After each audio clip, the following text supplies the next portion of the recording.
Yeah, so I was getting through the Whoopsa Desert. It's hard at high speed. The bike reacts a lot different. You got to set the bike up heaps different as well. So you pretty much with desert racing, you're always just pointing to go straight. There's really no turns. So I set the sag up really low on my bike. So compared to an enduro round, I'd have about 115 mil rider sag. I'd probably run about 125 for desert racing. Just because you want to be going straight, you don't want the bike to be getting out of shape and sideways. So yeah, there's pretty much two ways you can get through desert whoops. First way is it's pretty much the quickest way, but it's pretty tiring. It's really hard on your legs and your lower back. But you just try and get on top of the whoops and like wheelie through them. You just try and get your front wheel to tap the tops of each whoop and just get really using your legs a lot too. So you're pushing as you're going over across the top of one whoop. You're really pushing your legs out to get the rear wheel to get back in contact with the ground so the bike stays straight.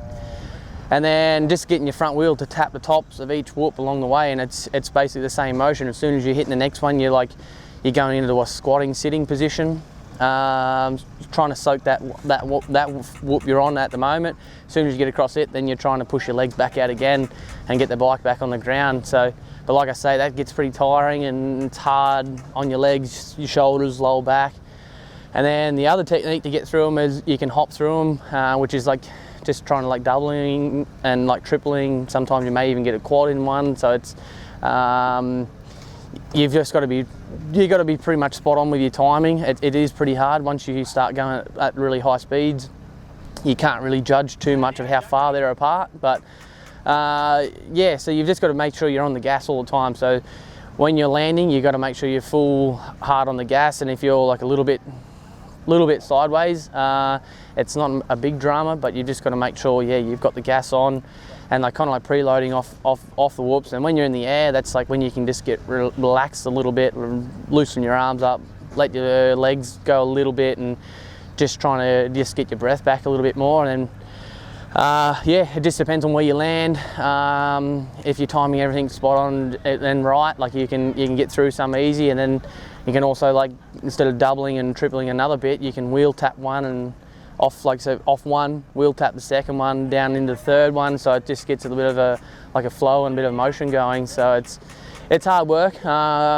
That's pretty much about the only ways you can get through them, and just it sounds silly, but yeah, the more you hold the gas on, the quicker you're going to go, and the straighter the bike's going to be. But sometimes you have a few moments through there.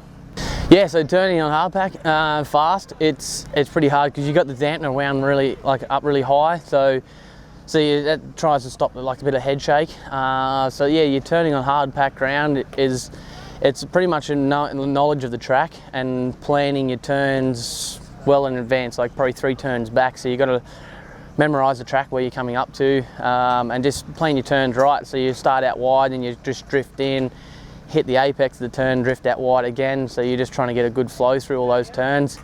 But yeah, it's the way you just got to try and use the power, like the gas a little bit, like to try and skid it, like you steer with the rear most of the time, because like I say, the front is pretty solid, and you can't really turn too much with the steering.